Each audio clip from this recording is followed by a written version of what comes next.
tried to focus more on Nashville specifically. What's really striking to me is how normalized mass homelessness has become. So in leading up to the 1980s, homelessness was more or less cyclical. It would be tied a lot more to the labor market. When there was a lot of unemployment, there would be a lot more homelessness. When unemployment would go down, homelessness would tend to go down too. But starting in the late 70s, early 1980s, we started to see this sustained mass homelessness. And the bottom floor estimates today are about 500,000 nationally, although it's that's not counting a lot of people, so it's probably over 1 million at least. And so so one question I have is why is it we've gotten used to it, we've adjusted to homelessness having a place in our society at this level, and so we need to do something to introduce it. We need to realize a different ethic, really. But so one, there are several approaches being adopted by Nashville to reduce homelessness. I mean, there's more of the preventive side, building affordable housing. That's what a lot of advocates here in Nashville are wanting to do. Once people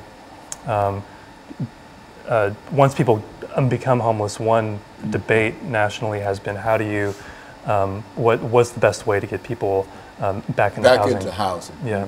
And that's a real problem, you think, that, and you find that Nashville is no different in a real sense from a large number of urban areas, not only large areas, but I would imagine that if you go in Smyrna, you'll find the same kind of issue. Perhaps they might be more intense in Smyrna than they might be in Nashville, simply because Smyrna probably does not have the resources, really does not have the resources to deal with that as part of the population. And so what we want to do, and we're coming to the end of this second segment, what we want to do, we want to start with Howard here, and to talk about this issue of gentrification, because I think that is a real issue. And I think we see all of these great buildings going up in Nashville. We're becoming urban, but in a real sense, a large number of folks are suffering because of it. And so what we're going to do, we're going to take this first commercial break, and we'll be back with our audience following this very, very short commercial break.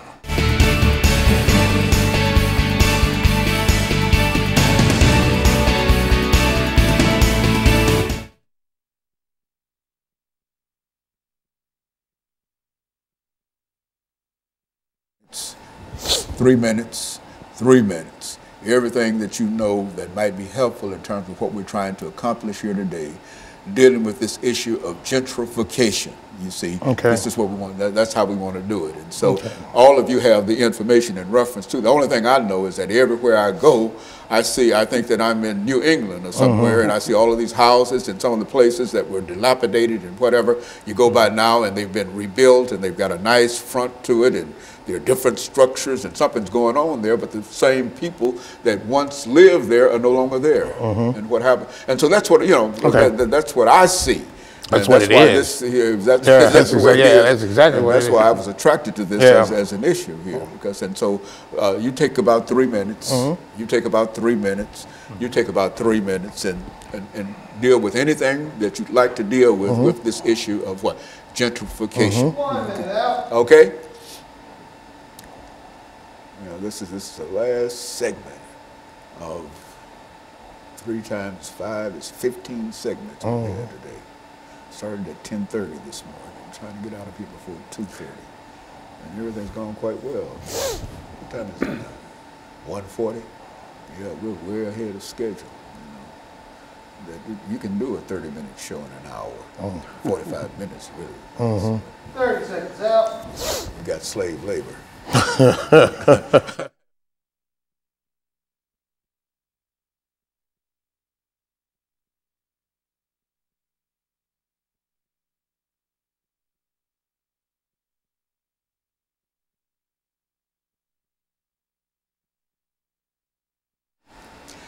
Thank you and welcome back to the final segment of the show for today. The topic is homeless displacement and gentrification in Music City. And we have with us Mr. Allen, Mr. Rodriguez, and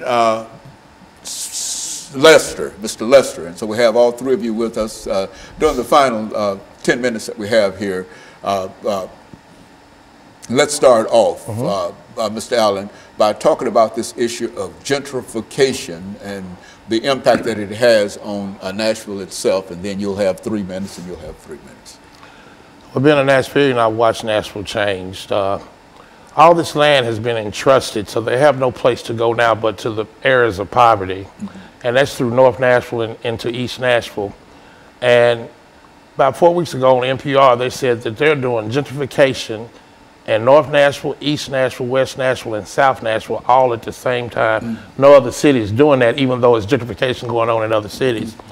If you go into Salem Town, which is connected to Germantown, it looks the same now.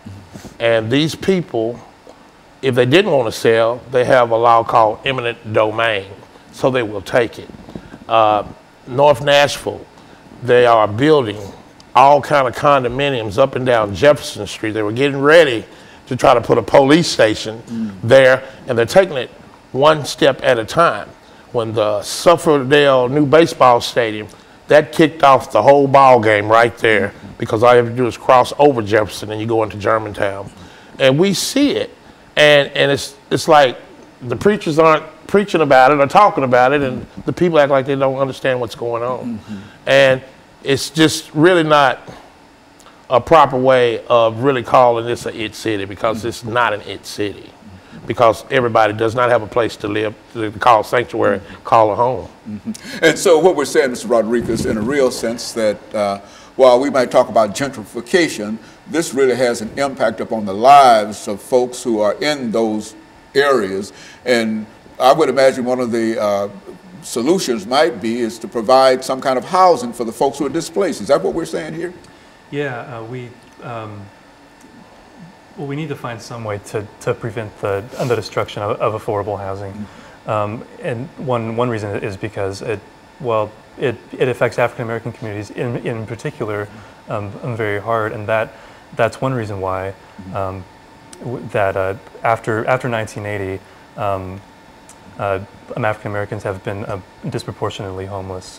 Before 1980 that wasn't really the case. So I think gentrification has something to do with that. So that no matter how old the structure might be, when you remove the structure, the house itself, no matter what the conditions might have been in that house, the people still had a place to go.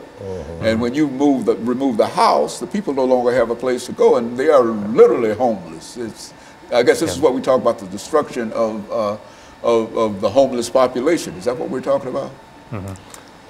Yeah, it used to be a lot more common to have single room occupancy homes, different, like really